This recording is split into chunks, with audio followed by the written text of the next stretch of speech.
अस्सलाम वालेकुम dear students. ये हमारा कार्बोहाइड्रेट्स का तीसरा लेक्चर है जिसमें आज हम कायरल कार्बन को डिस्कस करेंगे। प्रीवियस लेक्चर में हमने देखा था कि कार्बोहाइड्रेट्स में ऑप्टिकल एक्टिविटी पाई जाती है, कार्बोहाइड्रेट्स आर ऑप्टिकली एक्टिव। तो इस वीडियो में हम उसका रीजन डिस्कस करेंगे कि कार्बोहाइड्रेट्स ऑप्टिकली एक्टिव क्यों होते हैं। तो उसका आंसर है because they contain chiral carbon, उनमें कायरल कार्बन होता है। तो फर्स्ट ऑफ ऑल समझते हैं कायरल कार्बन क्या होता है और उसके बाद कुछ एग्जांपल्स लेंगे कार्बोहाइड्रेट्स के जिसमें हम दिखाएंगे कि वाकई कायरल कार्बन प्रेजेंट है। और यहाँ पर मैं आपको एक बात बता दूं कि एक कार्बोहाइड्रेट ऐसा भी होता है जिसमें कायरल कार्बन प्रेजेंट नहीं होता, और कायरल कार्बन ना होने की वजह से वो कार्बोहाइड्रेट ऑप्टिकल एक्टिविटी भी शो नहीं करता, वो ऑप्टिकली इनएक्टिव होता है। तो वो भी देखते हैं कि वो कौन सा कार्बोहाइड्रेट है जिसमें कायरल कार्बन नहीं है। तो first of all chiral carbon को डिफाइन करते हैं कि कायरल कार्बन है क्या। तो कायरल कार्बन जो होता है, पहली बात तो ये कि ये sp3 हाइब्रिडाइज्ड होता है, ठीक है, sp3 हाइब्रिडाइज्ड। उसके बाद दूसरी बात ये कि ये जो कायरल कार्बन होता है ये चार अलग अलग एटम्स या फिर ग्रुप ऑफ एटम्स से कनेक्टेड होता है, connected four different atoms or group of atoms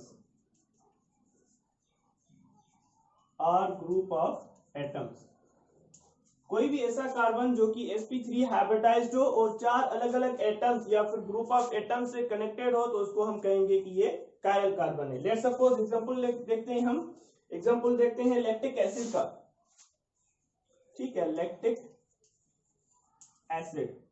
lactic acid की मैं स्ट्रक्चर बनाता हूं, ये स्ट्रक्चरल फार्मूला है लैक्टिक एसिड का।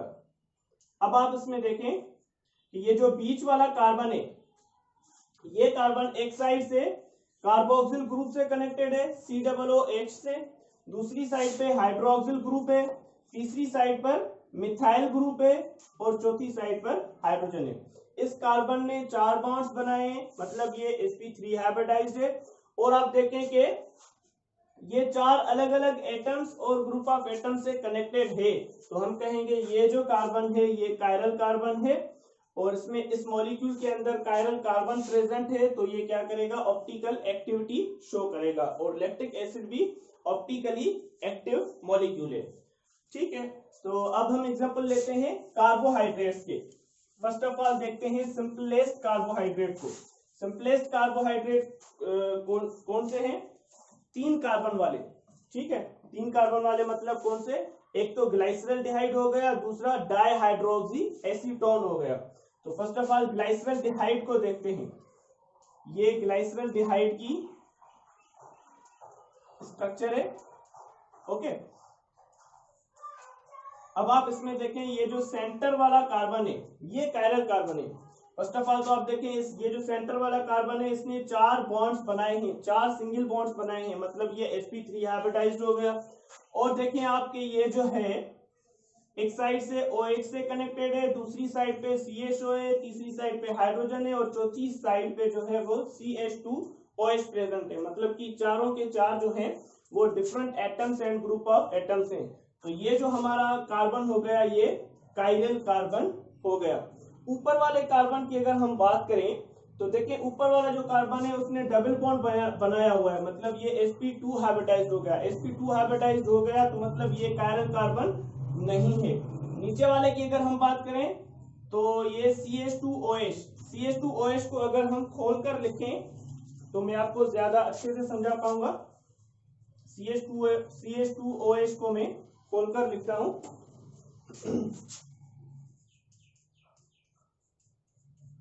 ठीक है। ये जो कार्बन है दो हाइड्रोजन से कनेक्टेड है और एक OH ग्रुप से कनेक्टेड है CH2OH।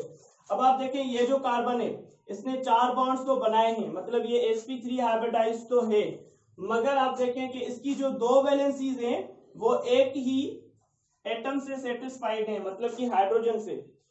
तो इसीलिए हम कहेंगे ये जो कार्बन है ये भी कायरल कार्बन नहीं है, ठीक है, क्योंकि ये चार अलग अलग एटम से कनेक्टेड नहीं है, दो साइड से एक ही एटम प्रेजेंट है हाइड्रोजन का। तो ये मॉलिक्यूल है ग्लाइसरल्डिहाइड का, जिसमें ये वाला कार्बन भी कायरल कार्बन नहीं है, ये वाला कार्बन भी कायरल कार्बन नहीं है। ये जो बीच वाला कार्बन है इट इज कायरल कार्बन, और इस कायरल कार्बन की वजह से ये जो मॉलिक्यूल है ग्लाइसरल्डिहाइड का ये ऑप्टिकल एक्टिविटी शो करता है। This molecule is an optically active molecule. ये सिंपलेस्ट कार्बोहाइड्रेट है। अब दूसरा सिंपलेस्ट कार्बोहाइड्रेट देखते हैं जिसमें 3 कार्बन प्रेजेंट है।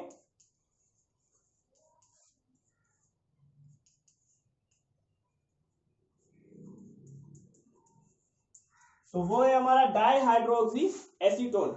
अब शुरू लेक्चर के शुरू में मैंने आपको बताया कि एक कार्बोहाइड्रेट ऐसा है जिसमें कायरल कार्बन प्रेजेंट नहीं होता, और कायरल कार्बन ना होने की वजह से वो ऑप्टिकली इनएक्टिव होता है। और वो कौन सा कार्बोहाइड्रेट है? वो यही है, डाईहाइड्रोक्सी एसीटोन। आप देखें इसमें कोई भी कार्बन जो है वो ऑप्टिकली एक्टिव नहीं है।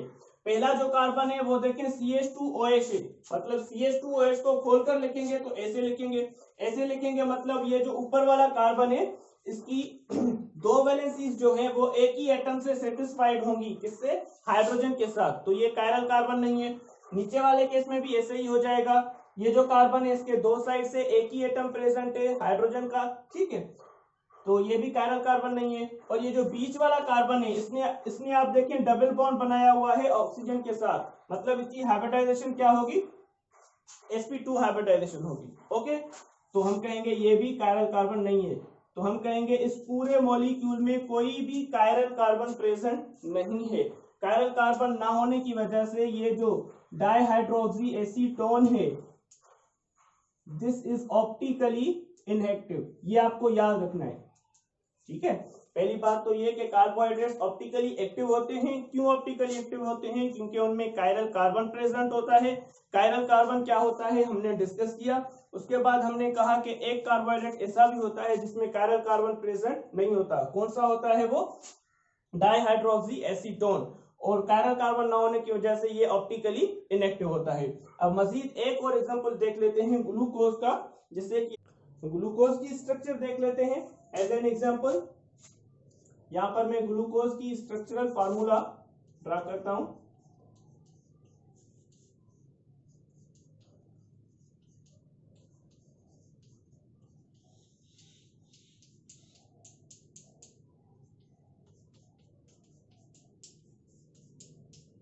ये हो गई स्ट्रक्चर डी ग्लूकोज की।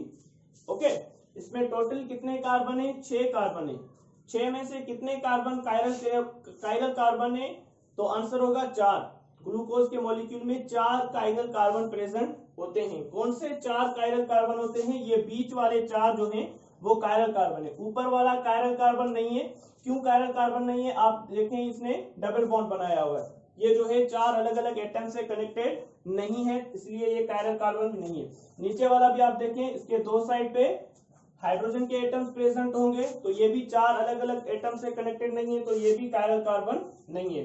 बीच वाले अगर आप देखें, लेट्स सपोज ये वाला कार्बन का एटम आप देखें, तो ये एक साइड से कनेक्टेड है इस OH के साथ, दूसरी साइड से कनेक्टेड है हाइड्रोजन के साथ, तीसरी साइड पर हम कहेंगे ये पूरा ग्रुप, ये जो पूरा ग्रुप है ये तीसरी साइड पर है, और ये जो पूरा ग्रुप है ये चौथी साइड पर है, ठीक है। ये जो कार्बन है ये एक साइड से OH, दूसरी साइड पर हाइड्रोजन, तीसरी साइड पे ये पूरा ग्रुप है, चौथी साइड पे ये पूरा ग्रुप प्रेजेंट है। तो इसलिए हम कहेंगे ये जो कार्बन है ये क्या है? कायरल कार्बन है। अगर हम बात करें इस वाले कार्बन की, ठीक है, दूसरा कार्बन ले लेते हैं बीच में से,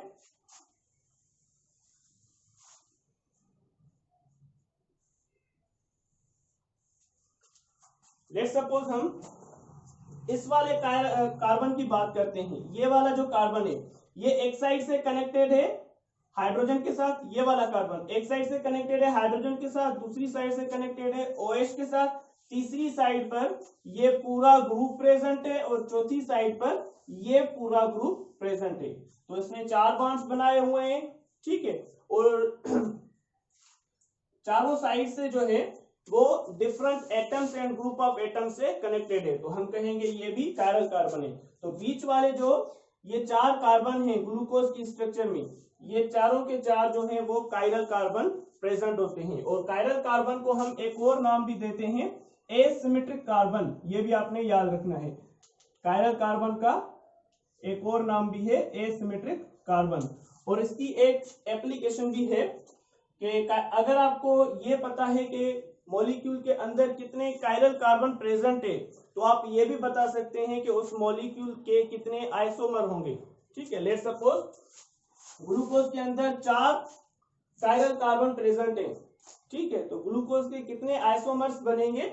ठीक है, तो उसके लिए हम फार्मूला अप्लाई करेंगे। फार्मूला क्या होता है, 2 पावर n। ठीक है, यहाँ पर n जो है वो रिप्रेजेंट करता है number of asymmetric carbon, number of chiral carbon. Number of chiral carbon put करेंगे तो आपको नंबर ऑफ आइसोमर्स मिल जाएगा। आप देखें ग्लूकोज में कितने कायरल कार्बन है, 4, तो n की जगह पर 4 पुट करेंगे, 2 पावर 4, मतलब कि 2 इंटू 2 इंटू 2 इंटू 2। ठीक है, ये कितना आ जाएगा, 16 आ जाएगा। तो हम कहेंगे ग्लूकोज के कितने आइसोमर्स होते हैं, 16 आइसोमर्स होते हैं। और वो जो आइसोमर्स होते हैं उनको एक स्पेशल नाम देते हैं हम स्टीरियो आइसोमर्स। ठीक है, तो कायरल कार्बन के नंबर से हम स्टीरियो आइसोमर्स का नंबर भी फाइंड आउट कर सकते हैं।